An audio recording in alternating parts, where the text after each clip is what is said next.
saiu rápido. Esse aqui é O que há de ficar em nós. Esse é o nome do livro. O autor é Walter Albuquerque e Walter Fraga. Vou ler para vocês o primeiro capítulo, porque os outros eu achei muito longo para contar. 1. Desde quando o mundo é mundo? Imagine uma manhã bem bonita de sol forte e céu azul. Foi num dia assim que Alice acordou pensando em como era o mundo. Muito tempo atrás.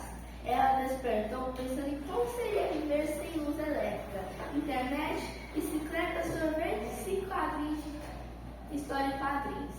E mais, ela queria saber sobre uma época ainda mais distante, quando as pessoas tinham de caçar para sobreviver. E foi assim, pensando em coisas que tinham de ser bem imaginadas, que Alice pegou a bicicleta e saiu pedalando sobre aquele céu azul. Passaram mais uma esquina e 2 ou 3 pensamentos para voltar para casa cheios de perguntas. Hoje é meu dia de sorte, pensou Alice, quando avistou o vovô Antônio, regando as plantas do jardim. O Antônio viajava muito, fazia os melhores sanduíches do mundo e sempre tinha uma resposta para perguntas cada vez mais malucas da neta. Falou a menina ofegante. Quando você era criança, todas as coisas do mundo já existiam? Ah, já vem você fazendo graça, disse Antônio abrindo um grande sorriso. Não é graça, é dúvida mesmo. É que eu estive pensando. Sinto que teremos uma longa história. É melhor sentar-nos à sombra. Suspirou Antônio, que já sabia o que acontecia quando aqueles olhinhos inquietos ficavam muito brilhantes. Eu quero saber mesmo é de quando o mundo é mundo. Enquanto se ajeitava uma rede da varanda, Antônio foi se lembrando de algo que ouviu de sua mãe quando criança. Diz uma lenda que a africana, que antes de o mundo ser mundo, não existia nada. Tudo era escuridão, sem fim.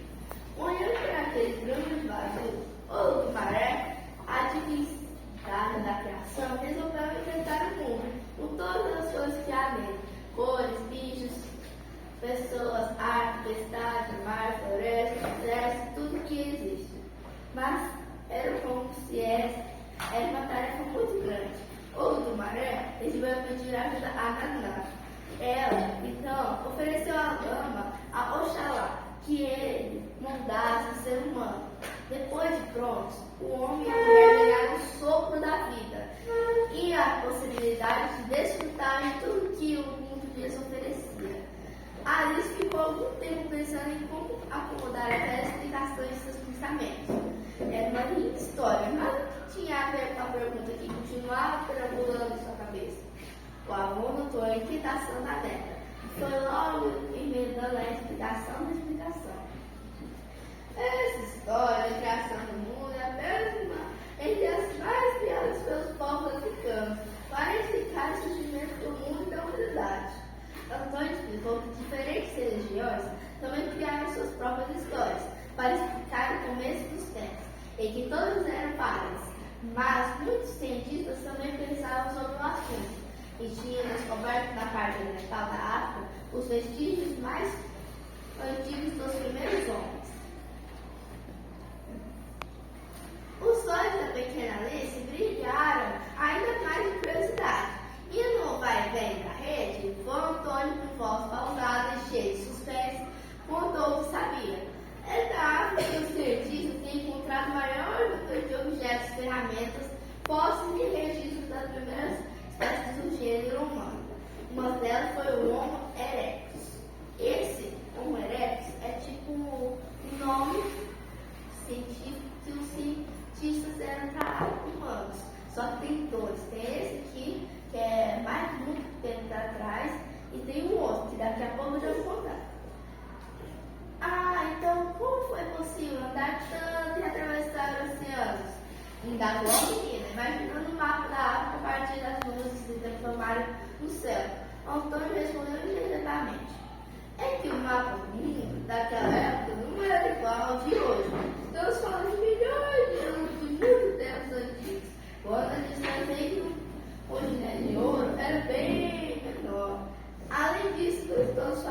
pessoa só, mas de grupos humanos que em diferentes períodos da história migraram, ou seja, se mudar de um lugar para o outro por causa das secas, das mudanças do clima ou para buscar melhores condições de sobrevivência.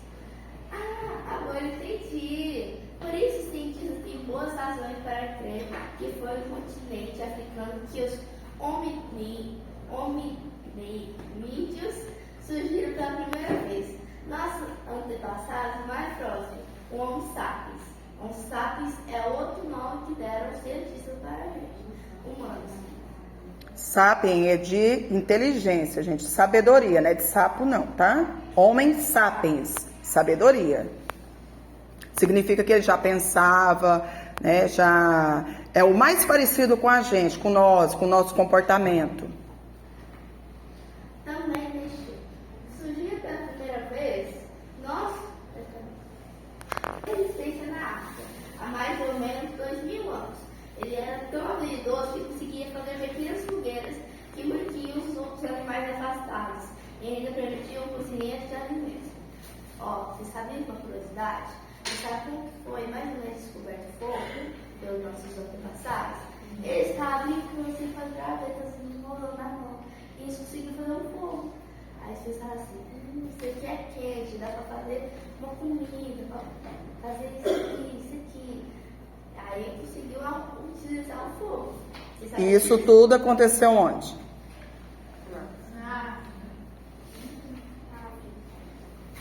Nossa, Alice.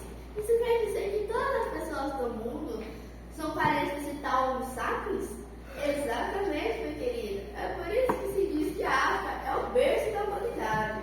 O Homo sapiens tornou-se um animal hábil para produzir cultura, ou seja, tornou-se capaz de se organizar em sociedade, desenvolver a agricultura e a domesticação dos animais, e formar as três civilizações, enfim, fazer planos para o futuro e tomar decisões, produzindo cultura. Ele deixou de depender exclusivamente do que a natureza oferecia.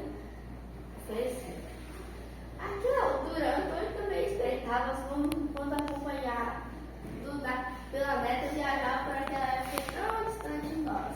Ele estava viajando os pensamentos deles. Imagine onde que eles, nossos antepassados, inventaram e nos deixaram de herança. Somos todos parte da mesma espécie e compartilhamos a mesma origem africana. Assim, os povos de todo o mundo são aparentados por essa origem, como na África. Se quiser saber ainda mais sobre esse nosso passado tão longínquo, certamente teremos de pesquisar muitos sítios arqueológicos do continente africano atrás de vestígios.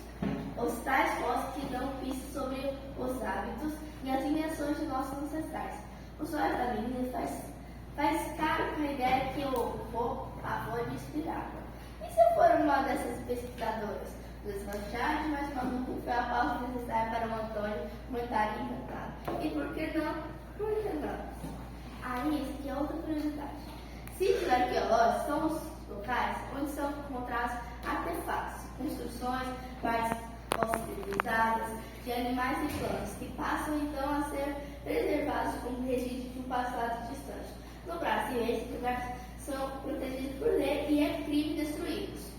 Nós já estudamos isso esse ano, né? Lembra? Vocês lembram? E a gente foi estudar quando o mundo é mundo. E vocês sabem que a África é o berço da humanidade?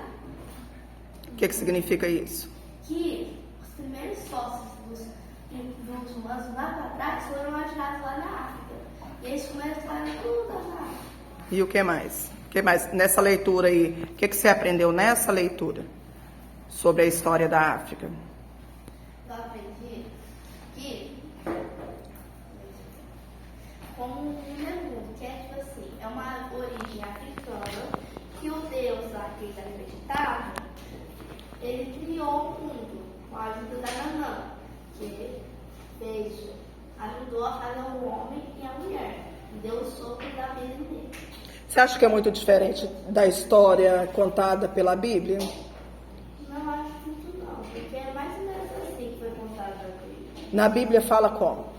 Fala mais ou menos que antes que é o dia e a noite, criou os lagos, os animais, e logo depois usou barro para criar Adão, e depois fez a Eva. Isso. E fala do sopro também, né? Igual essa história. E o que fala nesse livro e nessa parte que você leu sobre as religiões e as histórias da criação do mundo? Que tem várias religiões, né? Então, todas têm a sua história e todas estão certas, porque ninguém sabe qual é a verdadeira. Isso. Então, todas certas. Mas todas são inspiração de Deus, né? Porque são bem parecidas, né? Todas as histórias são bem parecidas. Muito bem, parabéns. Pode sentar.